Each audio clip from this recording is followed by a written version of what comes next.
Okay, so are you ready to get slimed? Because today we're diving into the Slimeonomicon. Oh, yes, the Slimeonomicon. And this is not your average, like, field guide. This is Really not. some next-level slime knowledge. It's definitely one of the more unique books I've ever encountered in all my research.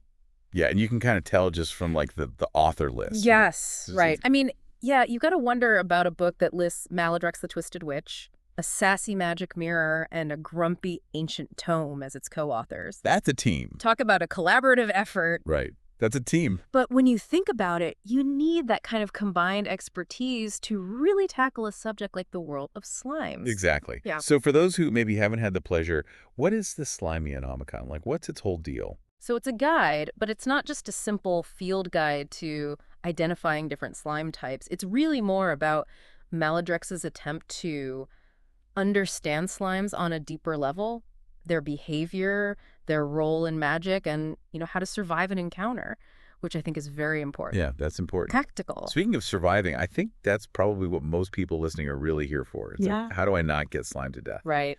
So let's talk about some of these slimes that Maladrex highlights. Okay.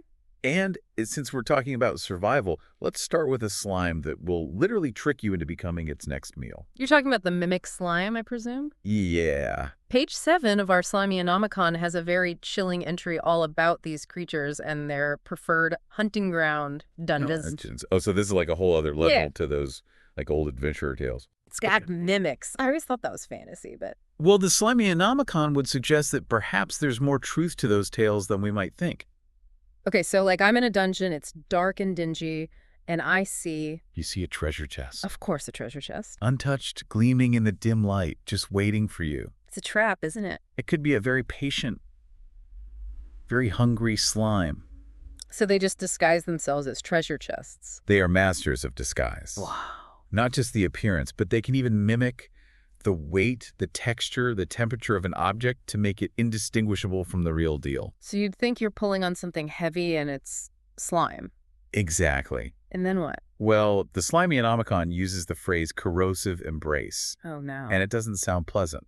That's horrifying. Okay, Yeah. so we've covered horrifying. Let's go to psychologically disturbing. Okay. Whisper slime. Ah! Also page 7. Page 7. Maladrix really likes to keep it creepy. A bit of a theme. Awesome. The whisper slime, truly unsettling. Imagine hearing a familiar voice in the darkness.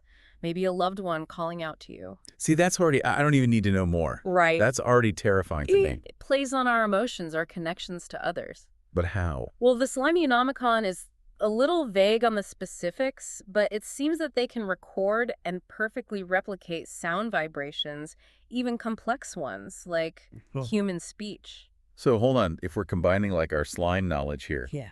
someone could think that they're hearing a lost friend calling from a treasure chest, but it's actually A trap. a slime. A gruesome trap. Oh my God. Yes, this book is not just a bestiary. It's encouraging us to think about how these creatures might interact, how their abilities could be even more dangerous in tandem. It's a whole ecosystem of slime-based threats out there. I need a palate cleanser after that one. That's a lot. Okay. Let's go to a slime that's not trying to kill me. All right. Or eat me. Or, whatever. Let's see, what else? What else we've got? Page 36 talks about a rather curious slime called the organic slime. Okay. Now, instead of hunting this one, feasts solely on dead organic matter. So it's more of like a compost bin? A little bit more sophisticated than that, but essentially. But there's got to be something more to this, Right. right? It's in the Slimeonomicon. It can't just be a Right. nice little slime. Well, Maladrix does seem to hint at a connection between the organic slime and certain darker magical practices. Darker in what way? Necromancy. Necromancy. Okay, now we're talking. Yeah, things are about to get a little strange. Okay, necromancy and slime. I never thought I'd be saying those two in the same sentence. It's a fascinating connection. It is fascinating. Eh. So what does Maladrix think is the connection between the organic slime and necromancy? It's all about the organic slime's relationship with the life cycle. Or I guess I should say the afterlife cycle. Okay. Because they don't just consume dead matter. It seems they actually process it in a way that retains some echo of its former life essence. That's both cool and creepy. Exactly. So like a necromancer could use that? Absolutely. Imagine a necromancer using the slime to amplify those remnants of a soul, maybe to try to bind it or communicate with it. The possibilities are pretty unsettling. Yeah, very spooky. Okay, so we've talked about slimes that want to eat us and slimes that can help us talk to the dead.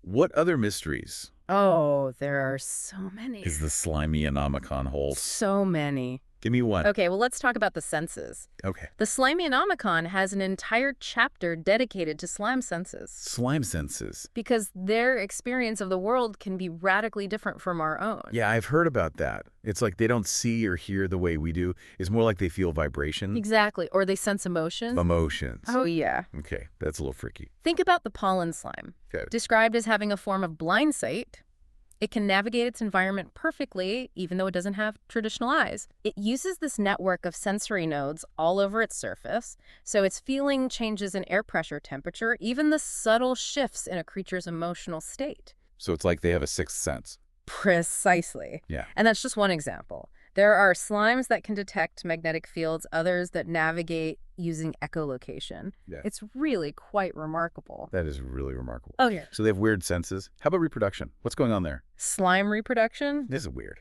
It can be. Let's just say it's very different from what we're used to. You've got everything from simple binary fission, where a slime just splits itself in two, to more complex processes like budding, which Melodrex seems to have a particular fascination with. Budding, like a slime flower. Not exactly. More like, imagine a slime that can replicate its own genetic material and then just jettison a smaller version of itself, So it just like pops off a baby slime. essentially.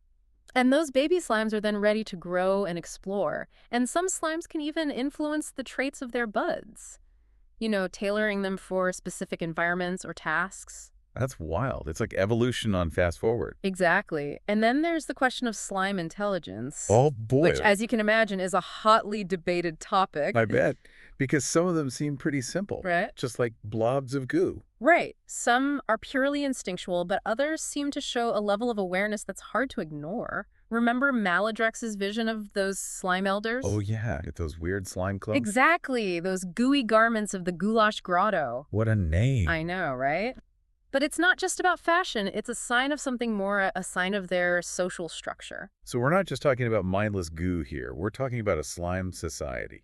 Potentially, the Slimeonomicon speculates that these elders represent a higher order of slime intelligence, capable of complex thought communication, and maybe even a form of government. Slime government. What does that even look like? Well, imagine a council of these ancient slimes gathered in some subterranean chamber, their gooey garments pulsing with bioluminescent light as they deliberate on matters of great importance to slime kind. Okay.